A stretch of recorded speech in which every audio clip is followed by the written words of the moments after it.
Graça e paz sobre a tua vida. Mais uma reflexão, mais um tempo para repensarmos nossas vidas diante de Deus e entendermos nosso propósito neste mundo.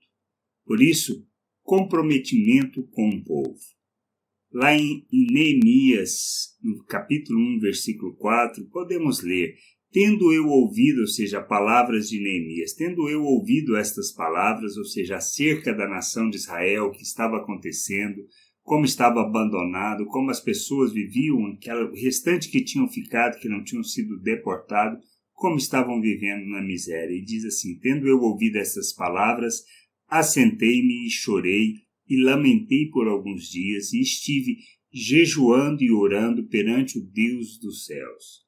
O que Neemias fez quando viu e descobriu a realidade da sua nação, do seu povo, o povo que tinha ficado na terra, que não tinha sido deportado?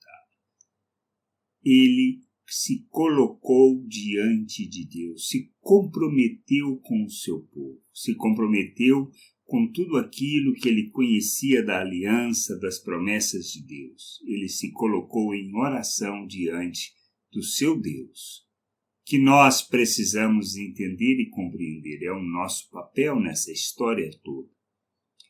Se nós não entendermos quem somos, se não entendermos o nosso papel, nós não agiremos como precisamos.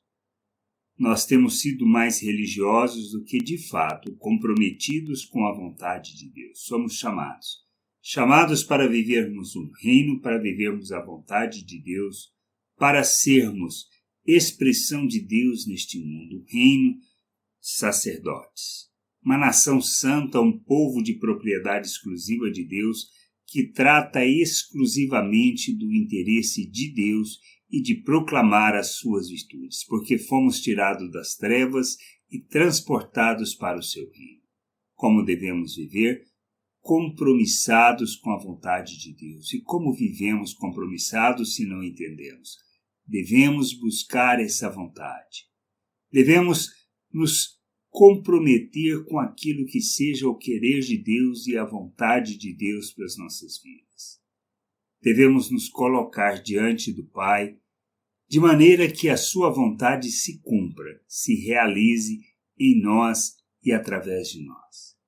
Por isso precisamos, entendendo a situação do povo, da realidade do povo, sem entendimento, sem discernimento, sem compreensão, buscarmos esse entendimento, buscarmos essa compreensão da vontade de Deus, do que é para ser feito, como é para ser feito e como nós podemos ser oferta em favor das pessoas para que possam ter a oportunidade de conhecer Deus, conhecer da sua vontade e do seu querer. Precisamos entender que nossas vidas é para ser uma oferta a Deus, consagrados a Deus, consagrados à sua vontade, a expressão plena da sua vontade neste mundo. Somos chamados para o seu reino, para a sua glória, para vivermos a sua vontade neste mundo, e somente viveremos quando nos colocarmos diante do Senhor para buscar dele direção, entendimento e discernimento para fazer, como Neemias, a vontade de Deus. Que a gente entenda isso, que nós possamos compreender isso e nos submetermos de forma plena, total, compromissados com o querer e com o desejo de nosso Deus. Que a gente entenda, compreenda e possamos buscar o nosso Deus, o nosso Pai, para entender como podemos ser oferta e instrumento para crescimento e trazer discernimento, sermos luz diante de todos. Graça e paz sobre a tua vida. Amém.